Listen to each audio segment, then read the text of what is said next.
Mortgage, along with Cheryl and Donna of Coldwell Banker Burnett. We're wondering if you have to disclose paranormal activity. We're talking about all things Halloween this week, and we'll get to that a little bit later. We also have with us Elyse Jensen, who has a 161-year-old home, along with Christopher Keith, a local historian, and he's going to talk about some of the aspects of owning historic homes and neighborhoods. Welcome, Elyse, and welcome, Keith. Hi. Hi. So we'll start off with you, Elyse, and why don't you tell us your story? I know that you have a penchant for all things old. Yep, including my husband.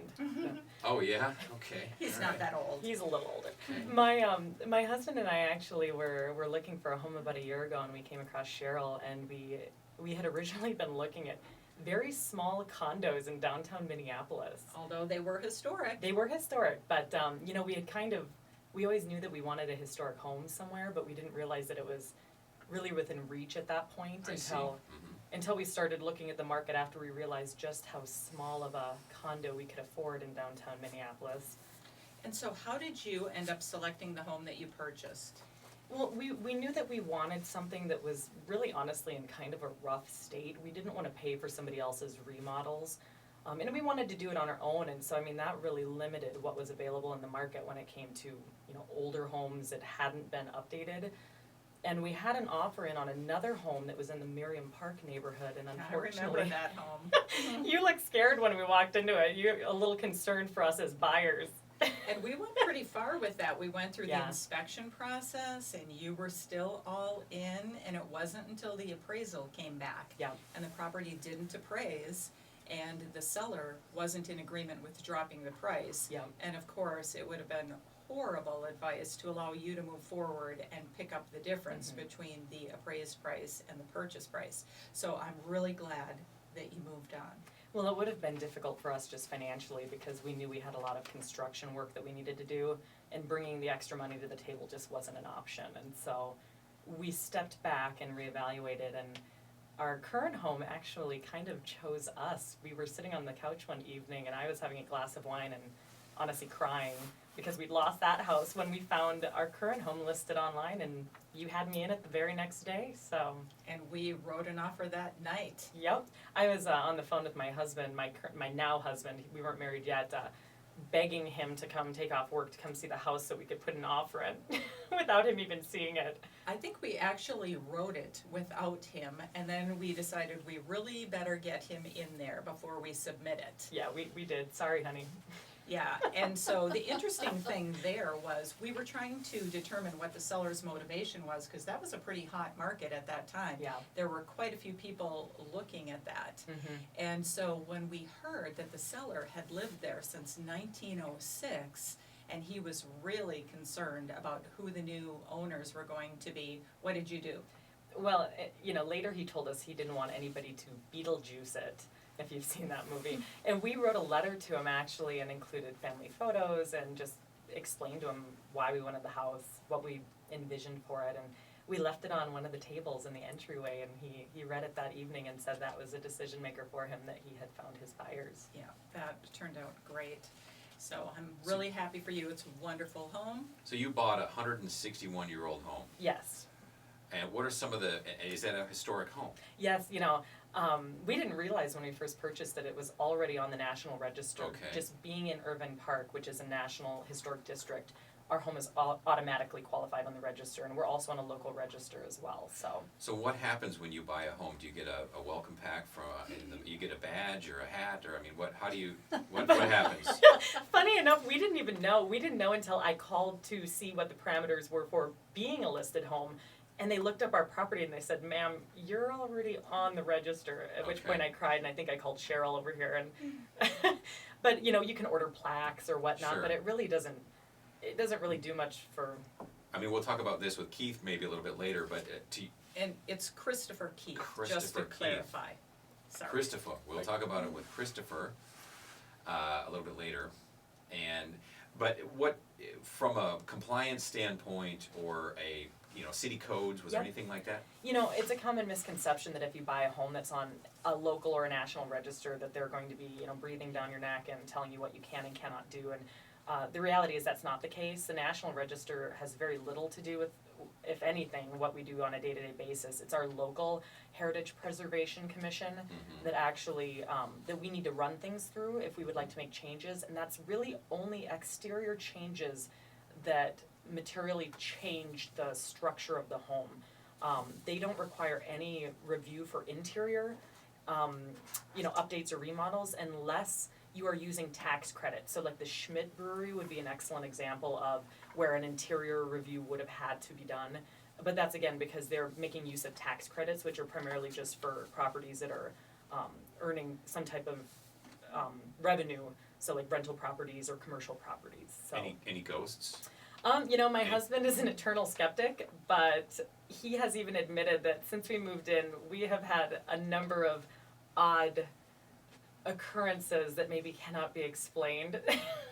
Interesting. And we've lived together for a number of years now, and he'll admit that we've never heard each other talking to one another without actually being in the room, hearing voices and whatnot, like we have since we moved in. And it oftentimes takes place in our dining room. We'll hear the other person say something, and they won't actually be there. They'll be upstairs, or they'll be in the basement, or outside. But no sleepless nights yet. We haven't had any sleepless nights, but when we first moved in, we kept thinking that we were hearing boxes falling. In our pantry one night, we were watching a movie, and in our pantry, you would have sworn somebody came through and pulled everything off one of those shelves. And we walked back, and there was nothing moved. Ooh, that is spooky. Christopher, can you tell us a little bit about what you do? So you are a local historian? I'm a general research historian. I do research primarily on buildings and families. Okay, so do you know anything about this neighborhood or Elyse's home or any of the other homes in the area? Yes, Irvine Park was originally given to the city in 1849 as public space. It started its life out as a pasture for animals grazing, and it didn't really become a park until the 1870s with the arrival of prominent families like the Forepaws and the Ramseys. Okay. And as far as architecture goes, it's really early Victorian, such as Greek Revival and Federalist styles, all the way up to Queen Anne and Italianate. Okay, and of course, Forepaws and the Ramsey home, they're still there, they're historic. I know there's some ghost stories going on in Forepaws, and the Ramsey house is pretty interesting itself. I was on a tour there, actually. Elyse, I was there the same time you were there last winter. That was fun. So real ghost stories. I mean, this is true. There are real ghost stories. Like what? Well, when Forepaws was being remodeled from 1975 to 1976, there were a lot of weird occurrences with the construction teams, such as these two men would hear footsteps above, and they thought someone was stealing their tools. So one would run up one way upstairs, the other would run up the other way, and they'd bump into each other and not finding anyone. Another story, when it was nearing completion, they had an advanced security system, and there were these pressure pads all over the house. So if you stepped on a pressure pad, it would set off an alarm. And all the police showed up because alarms were going off all over the house. And the owner showed up, and they said, someone is inside carrying away the entire house. Oh my And gosh. they go inside, and there's no one in there. Nobody home. Nobody home. So, Wow. is there any historical event that happened there? Any important people that died? Anything that you're aware of? Well, Brigadier John General Hammond was the one person to die in the house, and his funeral was held from the house. The house was rental property for a while, and multiple units in the house, and any number of things can happen. Interesting. So anything more recent as far as more recent ghosts? I don't. What's going on with it now? Who lives there? Well, it's a restaurant now. Oh, and, well, shows what I know. well, many people You don't get to the other side of the river much, do you, Eric? Many people tell a story about Molly the maid, who got pregnant from Joseph Forepaugh. There was an affair, and she hung herself in the stairwell. There is actually no truth to that. Molly the maid never existed. It's Oh, all that's made too up bad. by a That would bartender. be a great story. Oh, of course. Drunks. But Tips. people say when they're in the house they feel like they're being watched. Some of the people who work there say they have stories of stuff that's happened.